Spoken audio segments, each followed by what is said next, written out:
with my audience.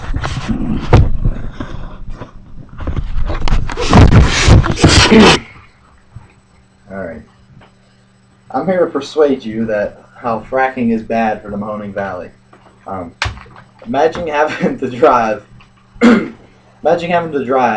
over 100 miles to get fresh water just so you could take a shower in the morning or clean your dishes.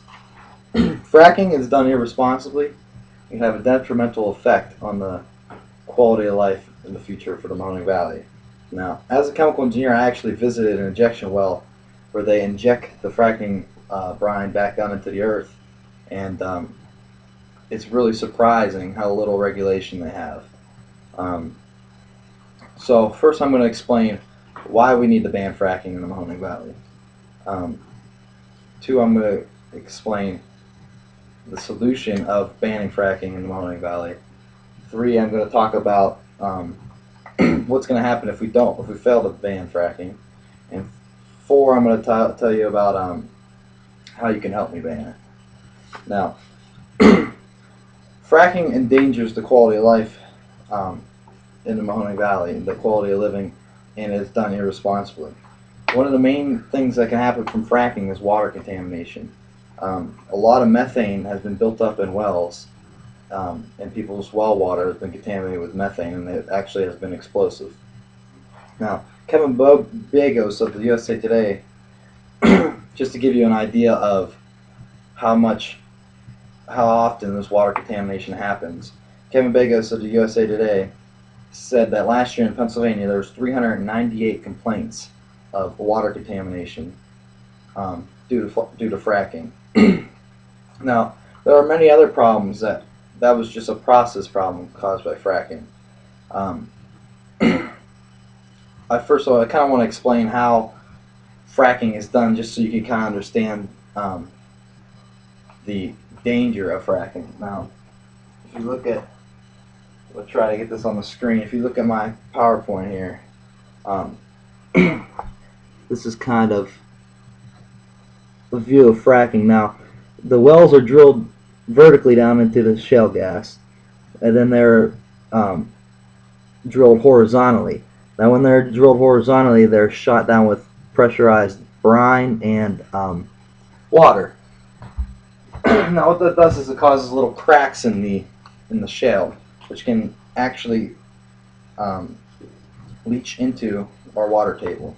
Now, down through the water table, through the well, there is a cement encasing that is supposed to, be able to keep all of the all the brine and the water when it comes back up due to the pressure out of our water table.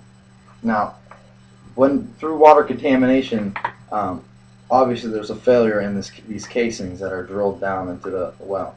Now, there are many problems with fracking other than just the process. Now, it's really done irresponsibly. Now, when they take this brine, they usually shoot it back down into the earth through an injection well. And the brine contains lots of chemicals that are really dangerous to our health. And so, Julie Smith of the Huffington Post said that there's lots of irresponsibly ways of getting rid of this brine water, and it's supposed to be injected back down into the earth, as I previously said. But in 2013, in January 2013, a business was actually just dumping it right into the Mahoning River, and that caused lots of problems with our already polluted Mahoning River. And also now when the water is injected back down into the earth, it can cause a lot of earthquakes. Now, according to Charles Choi of Live Science, we had 109 earthquakes since we started fracking in the Mahoning Valley, and our largest was a 3.9 on December 31st of 2011. So there's lots of problems with from the geological side of fracking too, especially when it's done irresponsibly. Now, that last earthquake was actually caused by injecting the brine too far down into the earth, below the shale formation, and actually it caused a fault to slip.